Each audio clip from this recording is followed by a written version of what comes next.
Hello and welcome to the Horror Homestead. My name is GiBi, this is Toto, and we just solved one of the most important things in the entire Fnaf lore. I am not kidding. This is going to change basically the entire way that the community and theorists talk about Fnaf. This is a mystery. I wouldn't even say it's a mystery. It's so interesting about this, what's so important about this, is we didn't even know this was something we were trying to solve. We didn't even know this is something we were supposed to solve. This is just a clue that Scott Cawthon left and went, maybe they'll figure this out one day. Maybe this will just rearrange the way that people think about the entire franchise one day when they figure it out. And me and Toto solved it. Now, I did Google this. I tried to find if anyone else talked about this before. I couldn't find it, but obviously we always have to have, like, the idea that someone on a random Reddit thread or Twitter or a YouTube video with 10 views actually did figure this out. So I'm not saying that I'm definitely the first person to figure it out, but I am the first person I've ever seen talk about this. This is a mystery that goes back over 10 years. This is something we found. A small little detail that's going to change the way that we talk about theories, not because it recontextualizes the entire FNAF timeline, but because it shows that there are things hidden in plain sight that we should have noticed a decade ago that we didn't. And what's so important about that is it sort of, in my brain at least, it changes the way I look at small details, at clues, at things that are actually just right in our face in the game. Because if we can look at that, if we can look at this thing I found, and we can miss it for 10 years, what else are we missing? Okay, let's rewind. Let's talk all the way back. Let's go all the way back. We're going to talk about Chuck E. Cheese. Chuck E. Cheese is obviously what Five Nights at Freddy's is based on. You could say it's based on the other animatronic things that eventually conglomerated into Chuck E. Cheese, but ultimately FNAF is based on Chuck E. Cheese. That's why a big community of people cropped up that were interested in the game and ended up playing the game and liked the game because, like me, they grew up in the 90s and they grew up in the early 2000s, so they went to Chuck E. Cheese and they're like, oh yeah, I am scared of animatronics. I was particularly scared of this animatronic. I never liked her. I do not like Big Bird Girl.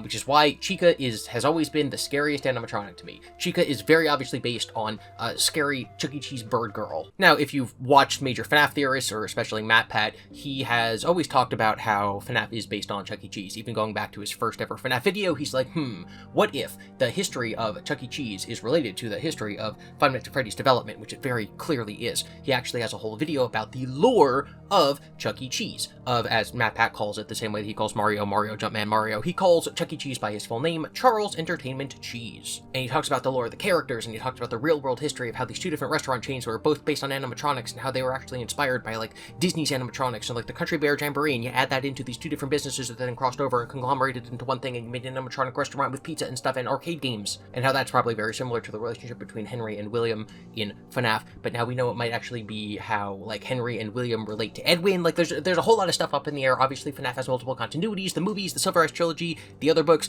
the games. We don't know how these all, like, interact with each other. Like, does Edwin exist in the Silver Eyes? I don't know. Is Edwin the game's version of the book's version of Henry? I don't know. And I'm so, like, manic about this topic because I'm like, oh my god, I cannot believe. I kind of want to, like, start over. I want to start looking at FNAF all the way from the beginning to see what this has changed. I've just come to this discovery and I'm like, this changes everything. So if my head's all over the place, it's because I'm kind of theorizing in real time as we're talking. Okay, so matpat's talked about the history of Chuck E. Cheese and how, one of the founders is Nolan K. Bushnell, who also founded Atari. One of the things he said before, and I've talked about this in videos, is that Chuck E. Cheese, the animatronic entertainment restaurant, should be used as a vehicle to deliver the Atari games that he was making over at Atari. He liked making video games, he liked the technology, but he also wanted to make an animatronic family pizza restaurant, and then he could unite these two businesses together by putting the Atari arcade games into the restaurant, and so that created this theory that, like, the reason that the FNAF minigames are Atari style as opposed to being, like, a NES style, which would have been out before FNAF 2, is based on Atari because of Nolan K. Bushnell is sort of a Henry or a William parallel. Okay, so, what is the point of this? What's the point of talking about Chuck E. Cheese when you're talking about FNAF? The point is that Scott is obviously taking real inspiration from the real world Chuck E. Cheese to make his lore and his game and his characters. If Henry, or some mixture of Henry, Edwin, and William, is based on Nolan K. Bushnell, and if Freddy's is obviously based on Chuck E. Cheese, then what else can we glean from the real-world history of Chuck E. Cheese that applies to FNAF? Well, a lot of people have looked into that over the years, and there's not any real, like, overt connection between the two. Like, yes, Chuck E. Cheese has Scary Bird Girl, and FNAF has Chica, but is there any, like, characterization that crosses over from her to Chica? I don't know. I don't think so. FNAF has always been very against sort of making any overt references to Chuck E. Cheese. In the beginning, that may have been something to do with, like, it's so obvious what it's parodying that it doesn't need to happen. And nowadays there might be some legal issues where Scott's like, I don't want to like upset Chuck E. Cheese and have them think that I'm building my media empire on their failing business to give them a reason to sue me. So there's never been a direct connection between the two franchises. Or has there? This is Chuck E. Cheese. This is Charles Entertainment Cheese. I talked about this with some of my theorist friends, and they didn't have the same sort of like American cultural understanding of things like the English derivations of names from like other cultures, or also the sort of difference between like male and female names, or even like really the history of Chuck E. Cheese and why this might matter.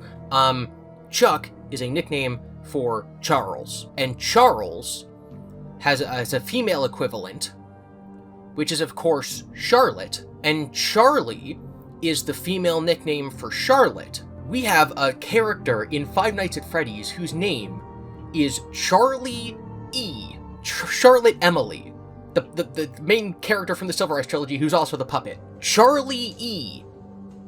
is the female version of Chuck E. Charlotte Emily the puppet is the gender-swapped name of Chuck E. Cheese. And like, it just is. I don't think I'm not entirely sure when we learned that her last name or her second name was Emily. I know for a fact it was in the fourth closet, but it could have been earlier than that.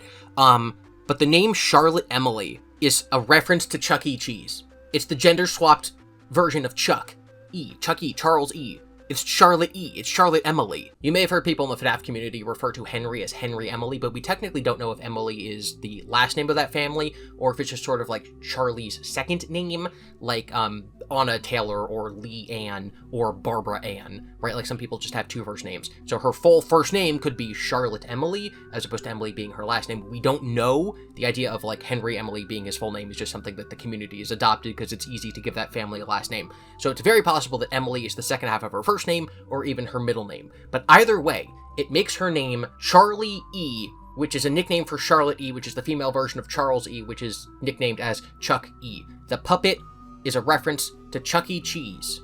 And that is one of the funniest things I've ever heard. And again, the reason I'm so excited about this and the reason I think it's so important is because it's been in front of our eyes for literally 10 years. And I've never heard anyone talk about it. How has no one talked about how one of the main characters in the franchise, the main character of the book continuity, one of the main characters of the entire franchise, is a reference to Chuck E. Cheese, the thing that all of FNAF is based on? Oh, Michael is a reference to the Archangel Michael in the Bible.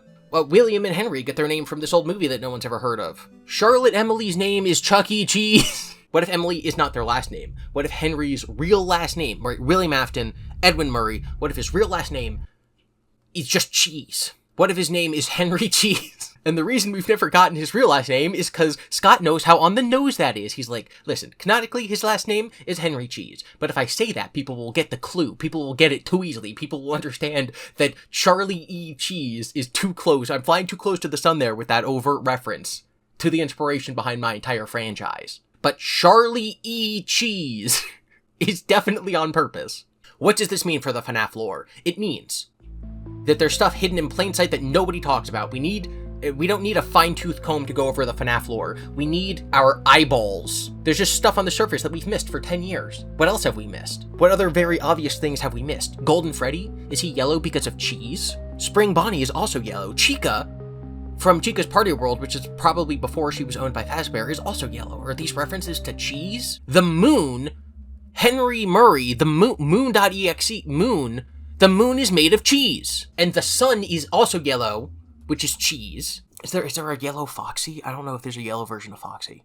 But the moon is cheese, the sun, Chica, Spring Bonnie, and Fredbear are yellow, which is the color of cheese. Fox E cheese? No. I'm just saying, it's cheese all the way down. I came to this conclusion because I was reading the Fazbear Frights story Step Closer again, which a lot of people, myself included, believe to be a parallel between Mike and the Crying Child. There's a character named Pete and his younger brother Chuck, and I'm like, oh, a parallel to the Crying Child. His name is Chuck, like Chuck E. Cheese. That's so interesting. What if the Crying Child's name was actually Chuck? Charlie is literally named Chuck. I'm on to you, Scott. I know how to look for patterns in your writing. I figured out your Chuck E. Cheese Easter egg. It only took me 10 years. I feel kind of like those adventure movies, like the National Treasure movies, where it's like, I've solved the puzzle, so now that I've unlocked the door. FNAF 4, the pieces are in place. The thing that Scott thought would be so easy, Chuck E. Cheese. I've unlocked the door, so now you have to tell us the truth Scott, I figured out that Charlie Emily is Chuck E. Cheese, so now you have to tell us what's in the FNAF 4 box. That's the rules. Anyway, thank you for watching. I just had to make this into a video because this is the greatest thing I've ever discovered on my channel, and if you like my investigative skills and you want to support my channel, obviously, you can always go to my merch store. I have this shirt. I'm just going to put a picture of my shirts up here. They're parody shirts about the in-universe games, like the arcade games. So you have one that's based on the Atari, you have one that's based on the NES, now I have a Super Nintendo version. They're based on funny jump scare bear games, so you have the yellow bear, his name is Scare Bear, so you have Scare Bear 1, 2, and 3, available on my merch store shirts. You also have hats, including this one, which is a depiction of Toto, who's my co-host here. Legally distinct Toto did turn this one print, the Super Scare Bear parody of Super Metroid, into a big poster that you can buy. You can buy this print in big poster size. It's actually very cool. And then I have other hats. Obviously, listen, if you want to support the channel, if you want to be nice to each other in the comments, support creators you admire, and never forget the things that are important to you, if you want to support the channel so I can make new discoveries like Charles E. Entertainment Cheese, you can do that by buying my merch, signing up for my Patreon, or becoming a YouTube member. And remember to always be Freddy's. And Freddy's stands for friendly, respectful. Derived Charlie's name from Chuck E. Cheese. Yields solving Easter eggs 10 years later. We will see you next time.